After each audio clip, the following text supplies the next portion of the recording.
Hello, good people. Today is a day of prayer on the anniversary of Roe v. Wade. And today, Christians are coming together to pray on this day, which is the anniversary of Roe v. Wade. And this day, well, it calls us to reaffirm the inherent dignity of every human life, conception to natural death, and to examine how the tragedy of abortion, which has been around, well, forever, but the tragedy of abortion challenges everyone and us, our responsibility to serve the common good. You know, in the Psalm 139, the psalmist says, "For you created my inmost being. You knit me together in my mother's womb. I praise you because I am fearfully and wonderfully made." Reminds us that life is not a mere biological accident, but a sacred gift from God. Every human being is intentionally and lovingly created and bearing the imprint of the divine image. The right to life is the most fundamental human right that underpins all others. If we don't have a right to life, how do we have a right to all the other rights that our Constitution gives us? And it denies the basic right by asserting that one life can be sacrificed for the convenience or perceived convenience and perceived well-being of another. Now, when you think about it, what is law? Laws are those that we establish that serve the good of everyone. You pass laws or have laws that serve the good of some at the expense of others is an immoral law. Slavery, those were laws that benefited some at the horrible expense of others. Abortion is the same thing. Abortion, the laws of abortion, the good of some, convenience of some, at the expense of the life of others. Can't do that. And it contradicts that very principle of equality and dignity that is at the heart of a just society.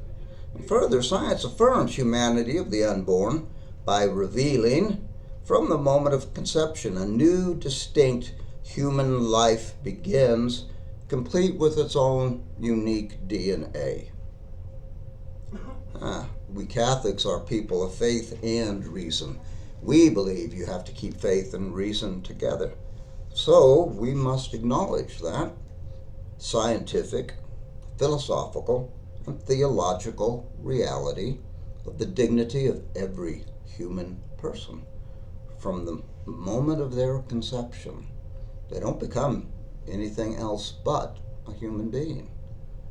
And a human being that is here for the same reason every other human being is here, to know, love, and serve God. And it's the idea of the common good.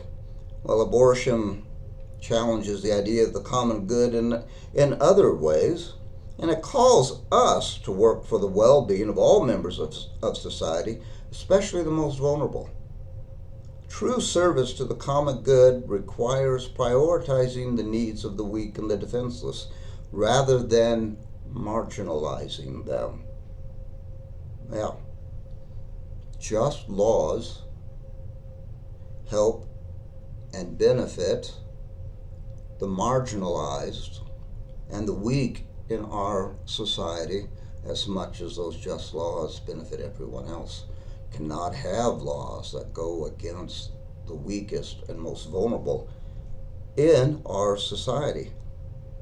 And it also teaches that the worth of a life is determined by their circumstances or their utility.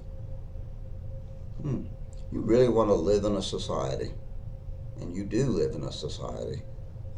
You're here because the circumstances were good and you're useful. you've got some talent or skills. You'll be useful. Well, that's going to destroy society slowly from within. And of course, abortion affects society far more than just the child in the womb, that immediate act. It weakens families, which of course, without good families and without family support, most of our problems in society come from that. Broken homes, lack of family support. I work with the homeless all the time, as I pointed out on my YouTube channel. And a lot of them are there just because they don't have a home go to. What I mean, no one else, they have no other family members that'll take them into their homes once they have lost their own home. So they don't have the support. If I ever became homeless, well, I've got sisters I can go to and say, hey, you can help me out here. Can I stay here for a while to find a job? Okay.